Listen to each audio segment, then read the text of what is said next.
કેમ છો? હું સહેલો શેફ. દાલ મખનીની દાલ તમે તો પલાળી દીધી હશે, મતલબ કે અડદ, રાજમા અને ચણાની દાળ તમને પલાળવા માટે કહ્યું હતું. ઓકે, એને થોડુંક માઇનોર સોડા નાખી અને એને બાફી દો. બાફવામાં ધ્યાન રાખજો, બરાબર પાણી બહુ વધારે પડતું ના નાખતા, અથવા થોડુંક રાખજો, જેથી કરીને દાળ પ્રોપર માત્રામાં બફાઈ જાય. દાળ બફાયા પછી એને સાહેબ આપણે જેવી રીતે પાઉંભાજીને સ્મેશ કરીએ છીએ એવી રીતે આજે દાળ જે બફાયેલી હોય એને પ્રોપર સ્મેશ કરી દેવી, એટલે કે એક રસ કરી દેવી. પાછા મિક્સરમાં ફરાઈ ના નાખતા. હા, મિક્સરમાં ફરાઈ નાખશો તો એકદમ પોલિશ થઈ જશે. એકદમ પોલિશ પણ નથી કરવી.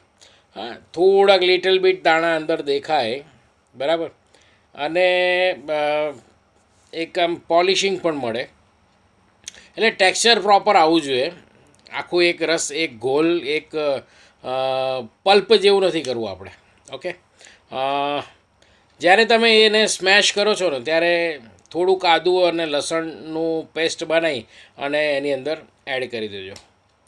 જો સાહેબ, દાલ મખની બનાવવાની બહુ લાંબી પ્રોસેસ છે, એટલે આજે પૂરી નહીં થાય. આજે હું તમને શીખવાડું છું ફક્ત મીઝા પ્લસ. મીઝા પ્લસ એનો મતલબ એમ કે આ રેસ્ટોરન્ટની લેંગ્વેજ છે મીઝા પ્લસ. એ તૈયારી કરી અને મતલબ પૂર્વ તૈયારી કરી અને મૂકી રાખવી, અને પછી જ્યારે ઓર્ડર કે જ્યારે મેકિંગ કરવાનું આવે ત્યારે આપણે એને મેકિંગ કરવું. તો આજે હું તમને શીખવાડીશ દાલ મખનીનું મીઝા પ્લસ કેવી રીતે કરવું. તો દાલ તમારી બોઇલ થઈ જાય એટલે તમારે સ્મેશ કરી દેવાની છે અને એની અંદર આદુ અને લસણની પેસ્ટ ઉમેરવાની છે, રાઈટ. એના પછી તમારે આપણે શરૂ કરીશું એને દાળને ઉકાળવા માટે. સાહેબ, દાળને ઉકાળવા માટે કોઈક જાડું તપેલું લેજો, પિત્તળનું તપેલું હોય તો બહુ સારું, અને ધીમા આંચે ગેસ રાખવાની. એ સ્મેશ કરેલી જે દાળ છે એને તમારે હવે આપણે એને ઉકાળવા મૂકીએ. મેં તમને જે પ્રમાણ કહ્યું હતું એમાં 500 ગ્રામ અડદ, 250 ગ્રામ રાજમા અને 20 ગ્રામ ચણાની દાળ કે એવું કશું કહ્યું હતું, કે એ પ્રમાણે લઈ લીધું તમે. તો હવે આપણે શરૂઆત કરીએ. ઓકે, સૌથી પહેલાં જ્યારે તમે શરૂ કરો એટલે ધીમા આંચે ગેસ પર એને રાખી કોઈ જાડા તપેલામાં, અને તબેથાથી એને હલાવતા રહો. એની અંદર નાખો ટોમેટો પ્યુરી. ધારો કે તમારું ક્વોન્ટિટી 1 લીટર જેટલું હોય તો એની અંદર તમારે 100 ml ટોમેટો પ્યુરી એની અંદર જાય. 100 થી 150 ml તમે ટોમેટો પ્યુરી નાખી શકો. ધ્યાન રાખવાનું છે કે આની અંદર પાણીનો ઉપયોગ હવે કરવાનો નથી. જ્યારે તમે બોઇલ કર્યું એ વખતે જે પાણી તમે નાખ્યું એના સિવાય હવે પછી ક્યારેય બી દાલ મખનીની અંદર પાણી જશે નહીં, બરાબર. એટલે આ વસ્તુની કાળજી રાખજો. ઓકે, તમે ટોમેટો પ્યુરી એની અંદર નાખશો એટલે ધારો કે તમારી થિકનેસવાળું જે બનાવી દાળ જે તમારી થિકનેસવાળી હશે તો એ પણ થોડીક લૂઝ થઈ જશે. એટલે એને હલાવતા રહો અને લગભગ 10 મિનિટ બરાબર મિક્સ થઈ જાય અને થોડુંક એની અંદર ઉકળે એટલે એની અંદર નાખો વ્હાઈટ બટર.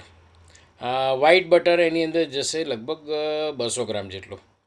એટલે 200 ગ્રામથી 250 ગ્રામ તમે દાલ વ્હાઈટ બટર એની અંદર નાખો, એને હલાવતા રહો. બીજી બાજુ હવે આની અંદર કરવાનો છે મસાલો.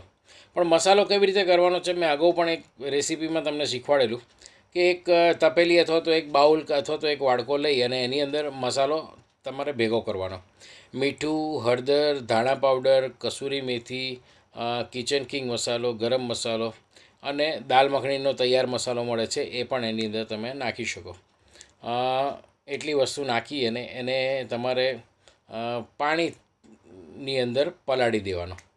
એટલે પ્રોપર એ પાણીની અંદર એ મસાલો આપણો પીગળી જાય અને મસાલાનો ટેસ્ટ પ્રોપર પાણીની અંદર સેટ થઈ જાય. બીજી બાજુ જ્યારે આપણે ઉકાળવા મૂક્યું છે, બટર બરાબર ઓગળી ગયું હોય, બરાબર કમ્પ્લીટ ઉબાલ આવી ગયો હોય, એની અંદર તમે 1 પેકેટ દૂધ નાખી દો. શું નાખવાનું છે? 1 પેકેટ દૂધ. હવે એમાં ગોલ્ડ મળે તો ગોલ્ડ અને શક્તિ મળે તો શક્તિ, તમારી જેવી શક્તિ.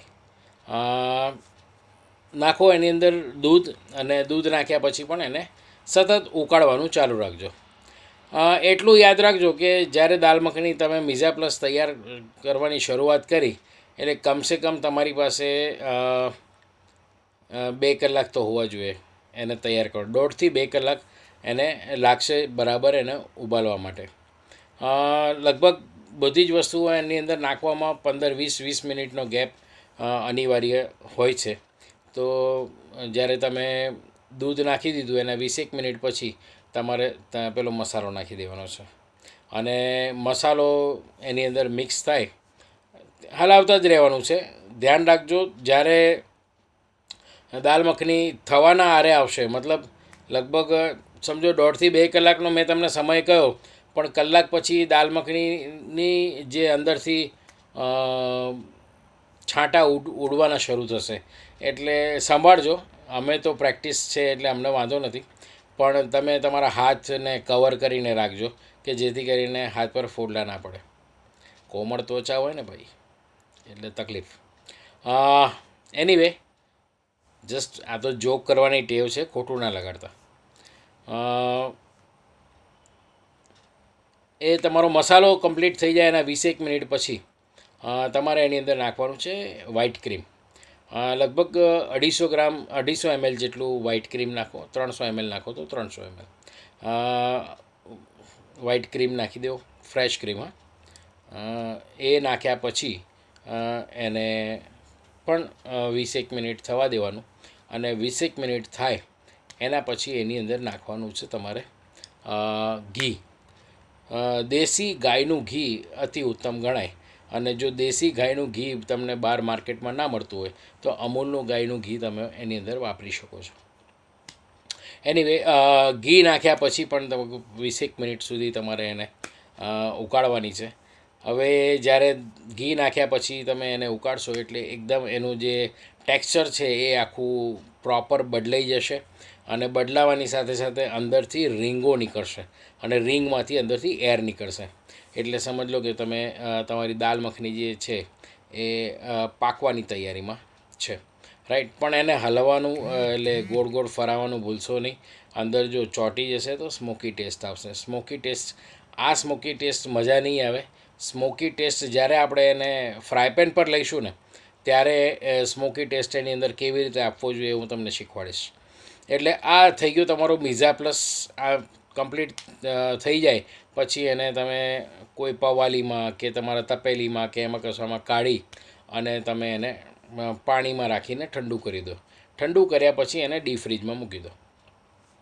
ધ્યાન રાખજો, બિલકુલ ઠંડુ થઈ જાય એના પછી તમારે ડીપ ફ્રીજમાં એ વસ્તુને મૂકી દેવાની છે, અને બનાવવાની છે બીજા દિવસે, એટલે આવતીકાલે. એટલે આવતીકાલે કેવી રીતે બનાવવાની હું તમને શીખવાડીશ. ત્યાં સુધી ખાલી ટેસ્ટ લઈ લેજો, ખાવા તમને કાલે મળશે. અમુક વસ્તુ જો તમારે પ્રોપર ટેસ્ટ જોઈતો હોય ને સાહેબ, તો ધીરજ રાખવી પડે. ઉતાવળે આંબા ના પાકે. ઓકે.